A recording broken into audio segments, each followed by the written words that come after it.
qeveri, financon direkt drejt për drejti, veçanërisht një shumë të tillë prej rreth 1.2 milion euro projektet Komisionit Qendror të Zgjedhjeve. Patyshim që është shprehje e vlerësimit dhe konsideratës pozitive për institucionin e KQZ-s dhe për atë çfarë ai përfaqëson si një institucion publik në Republikën e Shqipërisë. Ndaj e vlerësojmë faktin që Konfederata e Zvicrës i ka dhënë dhe po jep të mbështetje Komisionit Qendror të Zgjedhjeve. So basically, it's the first time that the foreign government, in the capacity, in fact, the Swiss Confederation is directly injecting its support to the Central Elections Commission and to support its digitalization projects, and that's why we highly appreciate all this contribution, and it adds responsibility to our efforts. Është e qartë që me këtë rast mes institucion kemi përgjegjësinë jo vetëm ligjore, po edhe morale për të justifikuar gjenerozitetin e qeverisë zvicerane për të mbështetur projektet e KQZ-s kryesisht në fushën e digitalizimit. Për një pjesë të tyre ne synojmë që t'i bëjmë të vlefshëm në zgjedhjet e 14 majit të këtij viti, por financimi përfshin një program në kohë më të vështirë se zgjedhjet e 14 majit. So this responsibility comes in two levels. It's the legal one, that is for sure, by binding our signatures to the contract. On the other side is the moral responsibility, because we have to live up to our projects and plans and deliver not only long-term, but because these digitalization efforts are even spread in time, in long-time and short-time goals, and those short-time goals are a reference to the local elections of May 14, even though the cooperation lasts for 3 years.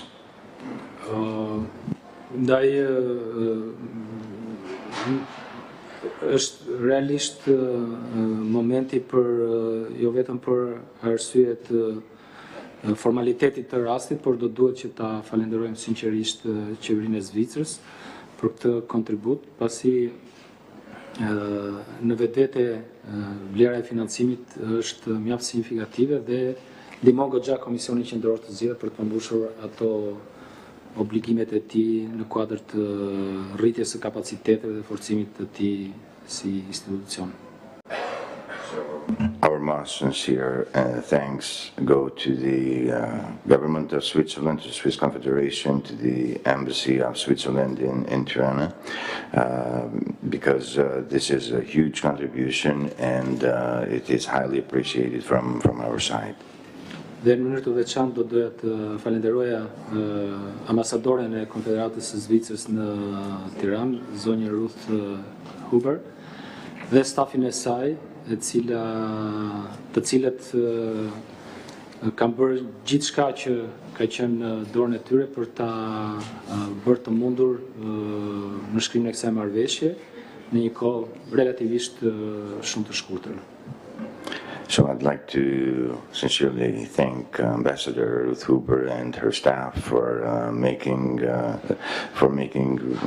real their promises, and for the hard work they've put into this project, and that finalized today, which is a starting point of our cooperation. So thank you, Ambassador. The floor is for you. Dear Mr. Celibashi, dear participants, first of all, thank you very much for your words. Today we start a new cooperation that aims at improving the efficiency and accountability of the Central Election Commission.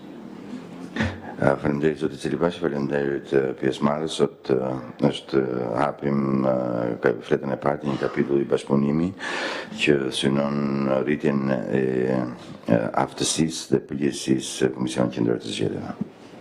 Through the Swiss cooperation program, we want to contribute to the effective functioning of institutions and to strengthen Albania's democracy. Përgjatë programit të bashkëpunimit zgjedhëran ne duam të kontribuojmë në mënyrë efektive në rritjen e kapaciteteve institucionale dhe të forcojmë demokracinë në Shqipërisë. We have already an ongoing support for the Parliament to strengthen its three core functions: the representation, the lawmaking and the oversight. Deri tani kemi qenë të angazhuar me një mbështetje të vazhdueshme për Kuvendin e Shqipërisë për të forcuar tre kolonat ose tre funksionet kryesore të këtë kuvendit: përfaqësimin, ligjbërjen dhe mbikëqyrjen. A better representation in local and national authorities depends on transparent electoral processes, and these depend on the work of the Central Elections Commission. The more independent, efficient and transparent the Commission is, the better is the people's representation in Parliament. Kur flasim për përfaqësim në nivelin qendror, në nivelin vendor, gjithçka është në varësi edhe të proceseve zgjedhore. Edhe kjo ka varet edhe nga puna dhe përgjegjësia e Komisionit Qendror të Zgjedhjeve. Sa më i pavarur, sa më efektiv dhe sa më transparent të jetë KQZ-ja, aq më i qartë do të jetë përfaqësimi i vullnetit të popullit në kuvend. For these reasons, we are happy to support the Central Election Commission to improve its capacities so that it can administer qualitative electoral processes in the future. An even more effective, transparent and accountable Commission will in turn also increase the citizens' trust in the electoral processes and institutions. When people trust the system, they will use it responsibly. Dhe kjo është arsye pse ne mbështesim Komisionin Qendror të Zgjedhjeve që të përmirësojë dhe të zgjerojë kapacitetet e veta me qëllim që të administrojë zgjedhje dhe procese zgjedhore sa më cilësore në të ardhmen. Sa më i efektiv dhe sa më transparent dhe sa më i përgjegjshëm të jetë KQZ-ja, aq më shumë të ta përkthejë vullnetin e qytetarëve në besim për proceset zgjedhore dhe institucionet. Kur njerëzit, kur populli besojnë tek sistemi, ata do ta përdorin atë sistem në mënyrë të përgjegjshme. Today's agreement commits €1.2 million. With this support, we envision to improve the effectiveness of the Commission, especially through digitalization. New digital and accountability instruments should be in place by 2026. Marrëveshja e sotme përfshin dedikimin e 1.2 milion eurove për Komisionin Qendror të Zgjedhjeve.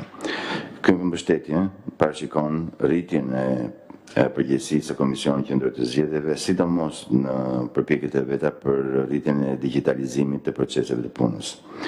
Instrumentet e reja digjitale dhe ato që rrisin përgjegjësinë dhe transparencën do të jenë të gatshme në 2026. Whilst we recognize the necessity of digital systems for ensuring transparency and efficiency, we would also like to bring the attention of the Central Election Commission to the challenges of data protection and the risks of cyber security. Again, this has to do with trust. All digital tools and systems must guarantee the citizens' rights and ensure that their data is safe and will not be misused. Ndërkohë që japim një kontribut kaq masiv Komisionit Qendror të Zgjedhjeve për të adresuar nevojat për sisteme digjitale, ajo që duhet të theksojmë është që duhet të sjellë në vëmendje Komisionit Qendror të Zgjedhjeve sfidat për mbrojtjen e të dhënave personale dhe rreziqet që sjell siguria kibernetike. Gjithçka në këtë pikë ka të bëjë me besimin. Të gjithë sistemet dhe instrumentet që duhet të garantojnë, që do ndërtojmë pra nëpërmjet këtij projekti, duhet garantojnë të drejtat e qytetarëve dhe të sigurojnë që të dhënat e tyre janë të sakta dhe të papërdorshme nga të tretë. To conclude, Albania has made notable progress in reforming its electoral system and processes. However, some homework remains, as recommended by the ODIHR. As a development partner, Switzerland steps up in support to you in your tasks and challenges. Ajo duhet të theksoj se Shqipëria ka bërë progres të konsiderueshëm në reformimin e sistemit zgjedhor, por megjithatë mbeten akoma detyra shtëpie për të bërë, siç rekomandohet edhe nga misionet, nga raportet e misioneve të ODIHR-it. Si një partner në rritjen e kapaciteteve të KQZ-s, qeveria zvicerane është e gatshme që të mbështesë dhe po e bën këtë për të mbështetur juve në misionin tuaj dhe në sfidat tuaja. We are proud to start this partnership with CEC through a direct contribution to the institution and a long-term contribution to the institution. And I'm very confident that the partnership that we are starting today will show results in the next national elections. Thank you very much. Faleminderit. Jemi shumë krenarë që të fillojmë të bashkëpunim me Komisionin Qendror të Zgjedhjeve nëpërmjet një kontributi direkt në buxhetin e institucionit. Jam shumë lumtur që fillojmë këtë bashkëpunim sot dhe jam i sigurt që do të kemi rezultatet në ciklin e ardhshëm të zgjedhjeve për kuvend. Kemi një pyetje? Rugova Dunisha, Fax News. Këto fondet e cilat i alokohen Komisionit Qendror të Zgjedhjeve, konkretisht në zgjedhjet e 14 majit, cilët do të jenë ato instrumente, cilët do të investohen për të parë edhe rezultate ndoshta. Meqense se ky fond është edhe në një afat kohor më të gjatë. Po, faleminderit. Në tërësi, kjo mbështetje financiare direkte jepet për projekte të ndryshme në fushën e digitalizimit. Disa prej këtyre projekteve ne synojmë t'i realizojmë brenda periudhës që përfshin ditën e sotme deri në 14 maj. Kryesisht janë projekte që lidhen me rritjen e transparencës dhe me aksesin e publikut në informacionet ndryshme zgjedhore. Po jap një shembull që lidhet me ribërjen e aplikacionit të KQZ-s, të Komisionit Qendror të Zgjedhjeve, synojmë që ta kemi gati me qëllim para këtyre zgjedhjeve, me qëllim që të lehtësojmë votuesit me marrjen e informacionit, por edhe të tjerë, jo vetëm votuesit, marrin informacionin nga Komisioni Qendror i Zgjedhjeve. Ka dhe module të tjera, apo projekte të tjera që pak a shumë me këtë fokus janë, ose me fokus tjetër që ka të bëjë me krimin e lehtësive, me palët që komunikojnë me Komisionin Qendror të Zgjedhjeve, parti politike, vëzhgues. Jemi duke punuar për të, në fakt i kemi finalizuar në aspektin teknik kërkesat që lidhen me ndërtimin e moduleve të tilla dhe tashmë me financimin e mundësuar nga qeveria zvicerane, shpresojmë që t'i realizojmë. Është pak kohë e shkurtër, por besoj që do t'ja dalim të paktën për një pjesë të atyre projekteve. Marsi Koreshi nga Syri Televizion për zonjën ambasadore, duke qenë se pak më herët foli për mbrojtjen e të dhënave të zgjedhësve. Në Shqipëri ka pasur dy raste. Në zgjedhjet e kaluara, Partia Socialiste ka ndërtuar një listë me të dhënat e zgjedhësve, një listë ashtu quajtur patronazhimi, dhe edhe në këto zgjedhje është një aplikacion i quajtur Aktivisti, ku përdoret administrata për të rritur punën në rrjetet sociale të partisë në pushtet. Si vlerësoni ju këto raste, a ndodhin këto në vendin tuaj dhe cili është roli i KQZ-s për të parandaluar që të dhënat e zgjedhësve të keq përdoren? Faleminderit. Question to the ambassador from Syri Television. The question is that there have been a couple of cyber threats in the past and cyber leaks as well, especially the data leak case that has seen the issuance or the making public of data, personal data of Albanian voters. another story is coming up with the app Activisti that sees the interaction of the public administration officers with the Socialist Party. Do things like this happen in your country, and what do you think the role of CC can be in preventing? The objective of Switzerland, the Swiss embassy, is to support institutions, to support a functioning democracy, or even improvements of the democracy in Albania, and with this contributing to functioning effective institutions. CEC plays a very important role in that. As we said, the electoral processes, the good representation of people at all levels, local, national parliaments.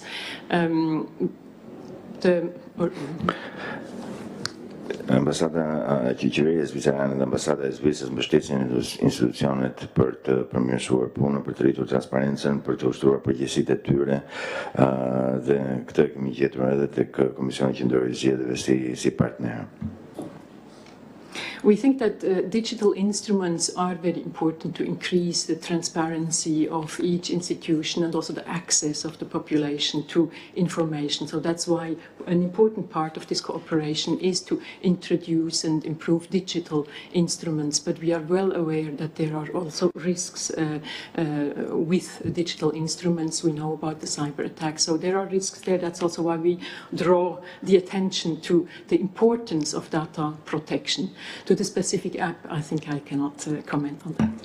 Ajo që mund të them është që sistemet digjitale, sistemet dhe zgjidhjet e tjera teknologjike me të cilat ne po kontribuojmë në një pjesë të qëndrueshme në këtë marrëveshje bashkëpunimi që po lidhet me këtë që zën sot, janë pajisjet e cilat ose janë zgjidhjet e cilat bëjnë rritjes njohurisë së le të themi zgjedhësve ndaj çka ndodh në Komisionin Qendror të Zgjedhjeve apo çka ndodh në fushën e zgjedhjeve, por duke qenë për te aftësive, për te avantazheve që këto sillin për institucionin apo edhe për shoqërinë në përgjithësi, shoqërohet pa diskutim te çdo zhvillim teknologjik, edhe ky në këtë rast që shoqërohet me rreziqe, të cilat duhet të adresohet dhe duhet të jemi të krejtësisht të kujdesshëm që të mos le të themi njollosim një proces zgjedhor. Ndërsa përsa i përket pyetjes në mënyrë konkrete aplikacionit që përmendi, nuk jam në pozicionin që të komentoj. Faleminderit. Njerti Radosti nga Ora News, sërish një pyetje për zonjën diplomate. Ju folët për progres, por gjithashtu edhe për disa detyra që mbeten Shqipërisë dhe këtij institucioni. Konkretisht, cilat janë ato detyra që mbeten ende pa përmbushur? Faleminderit. Ambassador, one more question. You mentioned the considerable progress from Albania in elections